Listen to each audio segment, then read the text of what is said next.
Good morning everyone. Shrimati Mohardevi Tapadia girls college Jaswantgarh के इस YouTube channel में आप सभी का बहुत बहुत स्वागत है। हम बात कर रहे हैं कैश फ्लो एनालिसिस लेसन से क्वेश्चन नंबर 16 की। क्वेश्चन आप बोर्ड पे देख रहे हैं जिसमें लाइबिलिटीज़ और एसेट्स के आंकड़े दे रखे हैं। ऊपर की ओर लाइबिलिटीज़ के है और नीचे एसेट्स के एक्स्ट्रा जो एडिशनल इन्फॉर्मेशन है वो है during the year dividend paid 20% dividend paid किया गया है।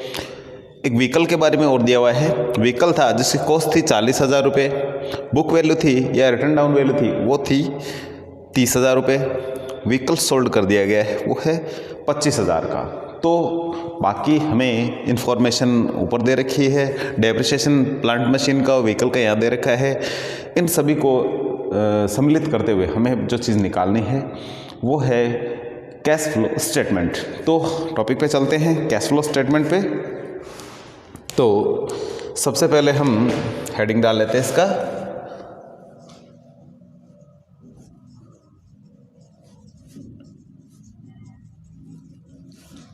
Cash flow statement. इसमें कॉलम बनाते हैं पर्टिकुलर का,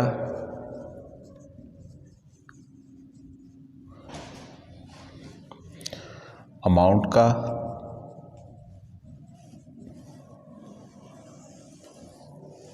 और इस तरीके से ये अमाउंट का एक कॉलम अलग बनाते हैं।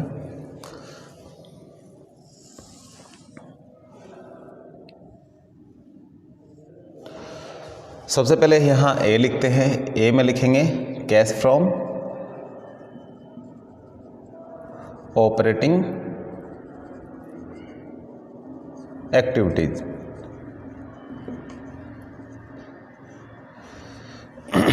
ऑपरेटिंग एक्टिविटीज़ निकालने के लिए सबसे पहले हमें जो चीज़ चाहिए वो होता है नेट प्रॉफिट। तो नेट प्रॉफिट में हमें यहाँ देखते हैं कुछ दिया हुआ है क्या, तो आप देखेंगे यहाँ P&L दिया हुआ है, ठीक है। तो P&L में जो नेट प्रॉफिट है वो हम लेंगे। आप देख रहे हैं 2014 और 15 के आंकड़े। 2014 में जो इसका बैलेंस है वो है 120 और 15 में है 160। इसका मतलब 40,000 का जो डिफरेंस है वो नेट प्रॉफिट के रूप में इस साल का हम मानेंगे। तो यहाँ लेते हैं नेट प्रॉफिट, ये यहाँ ले लिया हमने। यहाँ भी लिख सकते हैं, हिसाब यहाँ करना पड़ेगा, इधर लिख करके इधर लिख सकते हैं बाद में। तो ये आ गया 40,000 का नेट प्रॉफिट। इसके बाद में इसमें ऐड करने वाली चीज़ें कौन सी होती है? ऐड डेप्रिसिएशन ऐड करते हैं। तो डेप्रिसिएशन कितना लगेगा? प्लांट मशीन, इधर जो आंकड़े दे रखे plant machines, land building, vehicle, ये सब एट कॉस्ट दिए हुए हैं और ये इनका अलग से डेप्रिसिएशन है। तो प्लांट मशीन का सबसे पहले खाता बना लेते हैं, व्हीकल का एडजस्टमेंट दिया हुआ तो इसका खाता बना लेते हैं। तो पता चल जाएगा हमें कि डेप्रिसिएशन कितना लग रहा है इस पर। तो सबसे पहले हम क्या कर लेते हैं, इन्हीं के खाते बना लेते हैं। तो सबसे पहले जो खाता बनाएंगे हम वो है प्लांट एंड मशीन। इसके डेप्रिसिएशन का बनाएंगे हम एक्युमुलेटेड डेप्रिसिएशन अकाउंट। क्या डेप्रिसिएशन अकाउंट इसको बोल सकते हैं। इसका बाय बैलेंस होगा बाय BD टू CD। ये वर्किंग नोट है। तो इसका जो ओपनिंग है प्लांट मशीन का ये है 240 बाय BD ओपनिंग आएगा इधर, और क्लोजिंग है जो 360 है। तो इस तरीके से और कोई एक्स्ट्रा जो एडिशनल इन्फॉर्मेशन इसके लिए कुछ है नहीं। तो फिर क्या होगा, जो इसका डिफरेंस है, अंतर है, वो इधर ले लेंगे बाय P&L। बाय P&L ये आ जाएगा, इसका जो डिफरेंस है 1,20,000 आ जाएगा। इस तरीके से ये 360 है से बैलेंस बराबर हो जाएगा। तो यहाँ लिखेंगे depreciation on plant and machine, ये है 1,20,000। साथ में इसके खाता भी बना देते हैं, प्लांट एंड मशीन अकाउंट। तो एट कॉस्ट ही दिया हुआ है तो सीधा ले लेते हैं 2BD ओपनिंग बाई CD।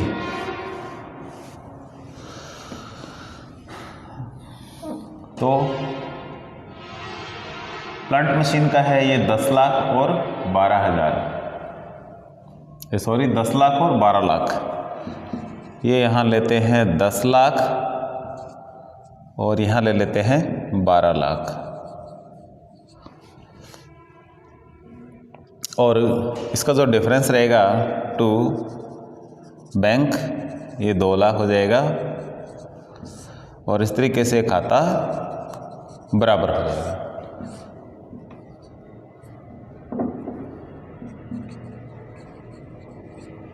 तो ये 12 लाख से इस तरीके से बराबर है। तो ये जो परचेज होगी ये इन्वेस्टिंग एक्टिविटीज़ जब निकालेंगे तब हमारे काम में आएगी। तो ये थोड़ा हमें ध्यान रखना है। और दूसरी चीज़ है, जो हम व्हीकल का अकाउंट बनाते हैं तो पहले तो हम व्हीकल अकाउंट बनाते हैं। इसका भी ओपनिंग 2BD होगा और क्लोजिंग बाई CD। व्हीकल का है जो 2,32,000 और 2,48,000, 2,32 और 2,48,000। हम यहाँ आगे लिखेंगे सेल जो किया है। यहाँ देख रहे हैं आप व्हीकल कॉस्ट और बुक वैल्यू इसकी दे रखी है। इसका जो डिफरेंस है वो डेप्रिसिएशन के रूप में होगा बाय डेप 10,000 और 30,000 की जो बुक वैल्यू है उससे हम इसका प्रॉफिट एंड लॉस निकालेंगे। सोल्ड कर दिए हैं 25,000 में, तो 30 इसकी जो बुक वैल्यू है इसकी दिखाई गई है, 25 में बेच दी। इसका मतलब क्या हुआ, हमने लॉस में बेच दिया इसको। तो ये लॉस हो गया 5,000 का बाई लॉस 5,000 रुपये और बाई सेल ये हो गया है 25,000। इस तरीके से इसका टोटल बैलेंस हो गया है 2,88,000। इधर भी 2,88,000 कर देते हैं। बीच का जो डिफरेंस है टू बैंक परचेज हो जाएगा, ये हो जाएगा 56,000। इस तरीके से ये टोटल इसका बैलेंस होता है। अब हम एक चीज़ और बनाते हैं साथ में, इसका जो एक्यूमुलेटेड डेप्रिसिएशन अकाउंट। तो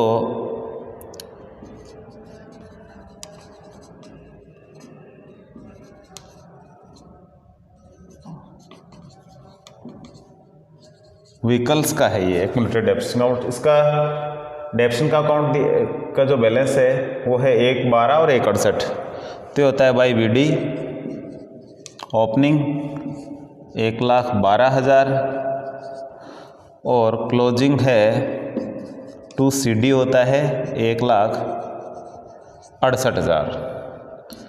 टू व्हीकल्स अकाउंट से जो 10,000 का डेप्रिसिएशन है यहाँ आएगा 1,68, ये हो गए 1,78। 1,78 में से 1,12 घटा देते हैं। 1,78 में से 1,12 घटाएंगे तो आएगा 66,000 है जो इसका डेप्रिसिएशन हो जाए, वो P&L में जाएगा बाई P&L 66,000 और 1,78 से खाता हो जाएगा ये बंद।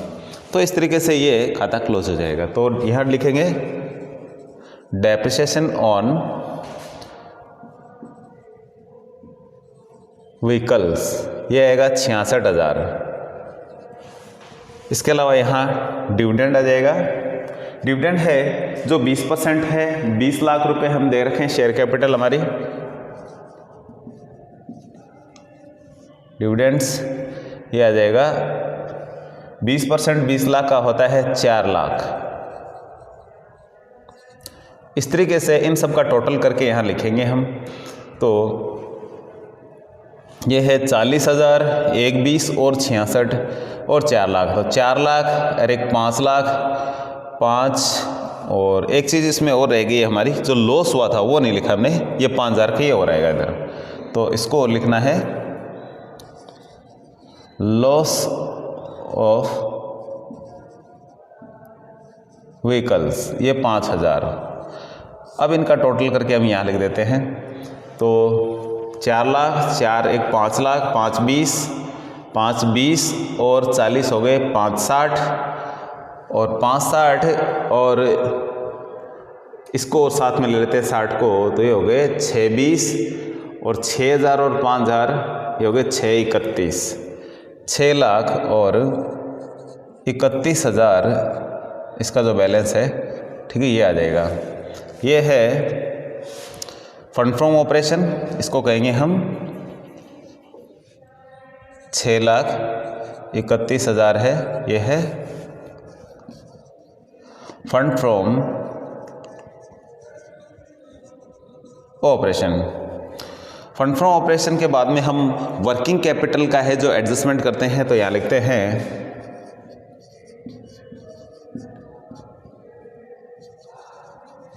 Adjustment of WC। इसमें करंट एसेट्स और करंट लायबिलिटीज़ के आंकड़े देखते हैं, तो यहाँ से स्टार्ट कर लेते हैं। तो यहाँ BO को हम यहाँ कैश नहीं दिए, इसलिए ये सबसे लास्ट में इसकी एंट्री करेंगे हम। क्रेडिटर दे रखे अपने को, यहाँ क्रेडिटर है 4 8 थे, 12,12,000 हो गए, इंक्रीज हो गए, तो इसको ऐड करते हैं हम इसमें। ये आ गया इंक्रीज इन क्रेडिटर्स, कितने हैं 12,12,000 में से हम घटाते हैं 4 लाख और 8,000, तो ये आ जाएगा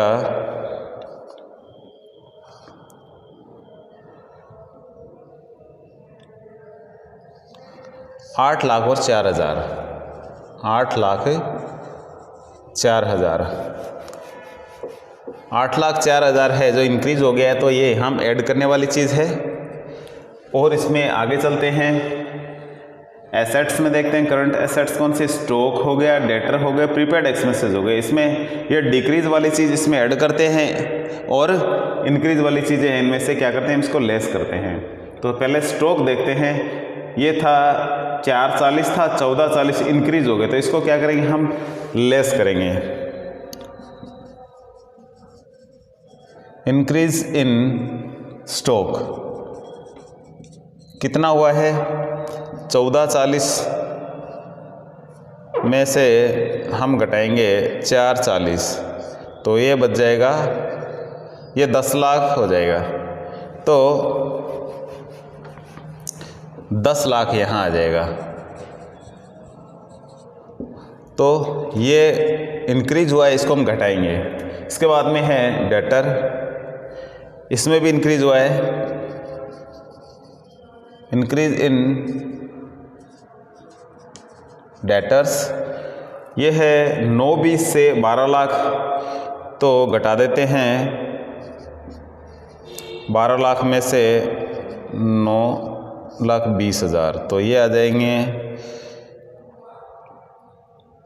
2,80,000, 2,80,000। ये भी घटाने में, क्योंकि इंक्रीज हो रहे हैं, डिक्रीज होते तो ऐड करते हैं हम।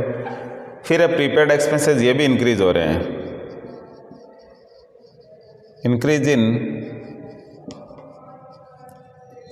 प्रीपेड एक्सपेंसेस, ये है 4,000 से, तो ये 4,000 है जो हम यहाँ ये भी घटाने हैं।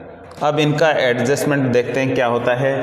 10 और 2 12 लाख और 12 80 और 4 84, 12,84,000 है, ये माइनस के है 12,84 और 8,04,000 है जो प्लस के हैं, तो माइनस के ज़्यादा है, घटाते हैं, तो ये आ जाएगा 0,8,4, ये 4,80,000 इसका टोटल आएगा। इधर 4,80,000 वो भी माइनस का।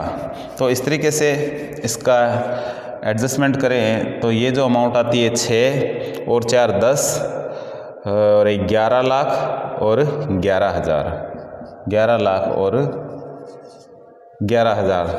एक बार दोबारा से टोटल देख लेते हैं, 6,31 और 4,80, तो ये 11 लाख और 11,000 इसकी सही राशि आ गई है। तो ये है net cash used in operating activities. तो इस तरीके से ये इतना कैश है जो यूज़ हुआ है। इसके बाद में बी पॉइंट आता है कैश फ्रॉम इन्वेस्टिंग एक्टिविटीज़। इसमें हम नॉन करंट एसेट्स है हमारी, उसमें से चीज़ें आती है इसमें। तो यहाँ से लैंड बिल्डिंग का देख लेते हैं। सबसे पहले 6 से 10 हो गई, इसका मतलब 4 लाख खरीद लिए परचेज। तो purchase of land and building ये है 4 लाख। परचेज किया है तो पैसा गया, इसलिए इसको ब्रैकेट में लिखना है, माइनस करेंगे इसको। फिर ये plant and machine, plant and machine का भी हमने यहाँ टू बाई किए 2 लाख किया है। Purchase of plant and machine ये 2 लाख है, इसमें भी पैसे गए, माइनस करना है इसको। व्हीकल का है परचेज ऑफ व्हीकल्स, ये यहाँ 56,000 है, ये भी परचेज किया, पैसा गया, माइनस हो जाएगा। हमने जो सेल किया था वो यहाँ लिखेंगे। सेल जो फर्नीचर था हमारा वो था 25,000 का। सेल ऑफ व्हीकल्स ये 25,000 है जो प्लस होगा। तो इस तरीके से इनको यदि हम टोटल जोड़ बाकी करते हैं इसकी, तो इसकी जो अमाउंट आती है ये हो गई 4 और 2 6, 6,56,000 में से 25 घटा देते हैं तो ये आ जाएगा 31,000। 6 लाख और 31,000। 6 में से 5 घटाएंगे 1 आ जाएगा और 5 में से 2 घटाएंगे 3 आ जाएगा। तो ये हो जाएगा net cash used in investing activities. तो इस तरीके से ये 6,31,000 है जो नेट कैश यूज हो गया है इसमें। अब हमने इनका लेखा कर लिया है, तो एक बार इसको मिटा के आगे का जो प्रोसेस है यहाँ लिखेंगे।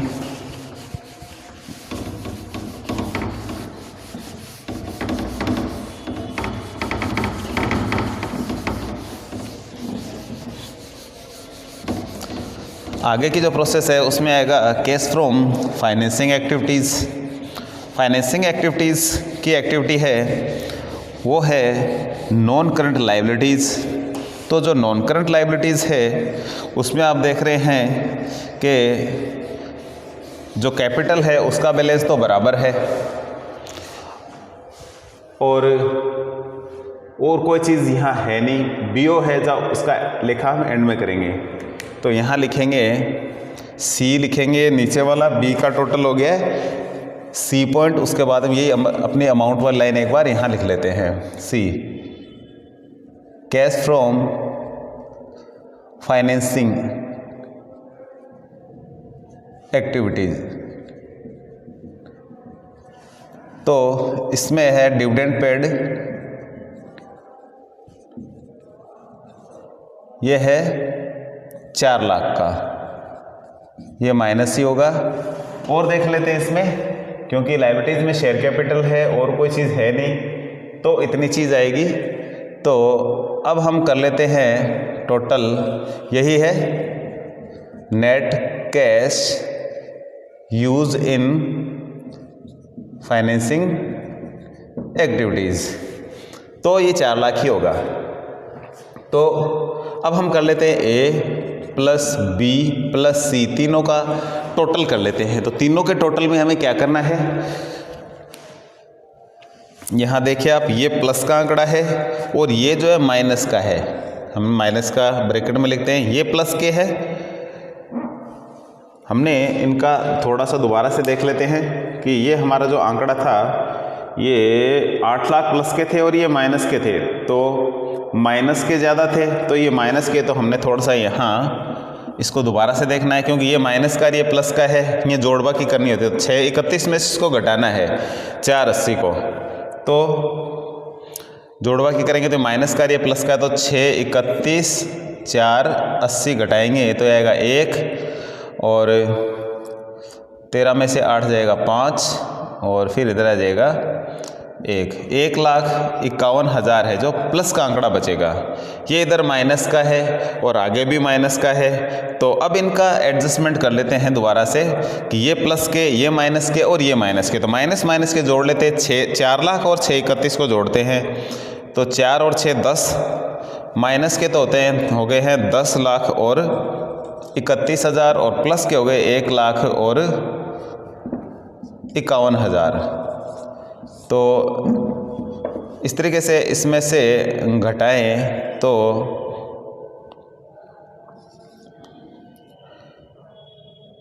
ये जो राशि आएगी ये आ जाएगी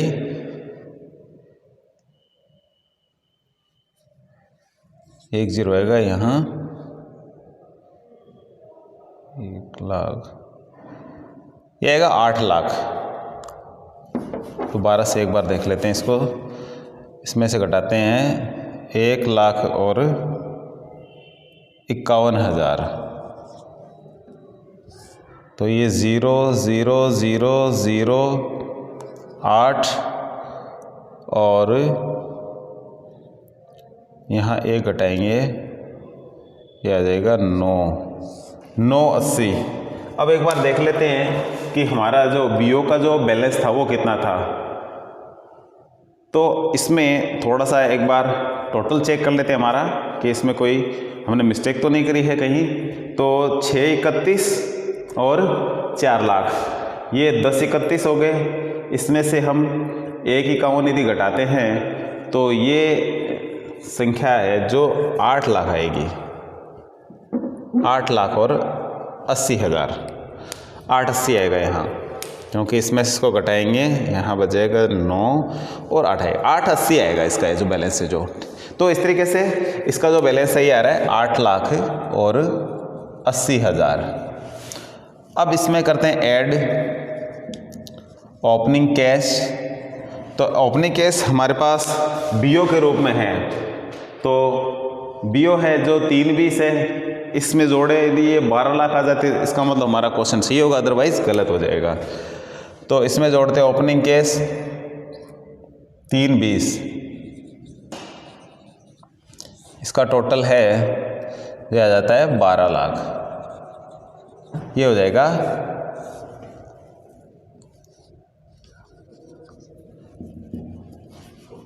क्लोजिंग कैश बैलेंस, ये 12,000।